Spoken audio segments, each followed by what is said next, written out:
I think the process was I just did thousands of cartoons, and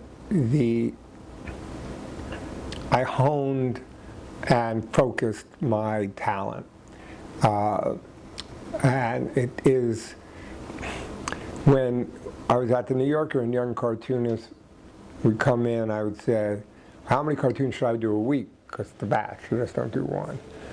And I'd say, well, do 10 a week, and they'd say, well, why 10? I said, because 9 out of 10 things in life don't work out.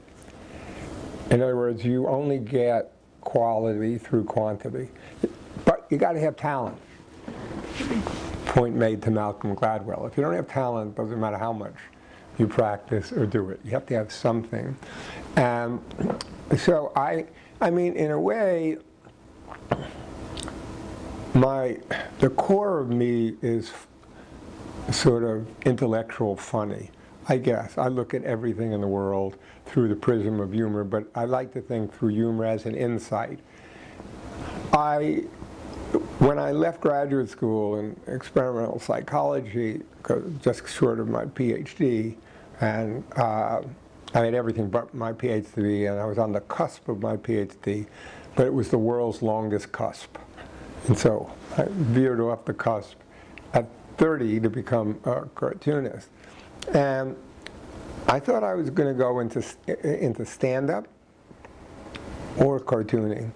But in '72, there weren't really that many places stand-up. I had grown up in Queens and been at the Borscht Belt. I'd been to Brown's, the Concord, Gross, Buddy Hackett, and Jerry Lewis, and everyone else.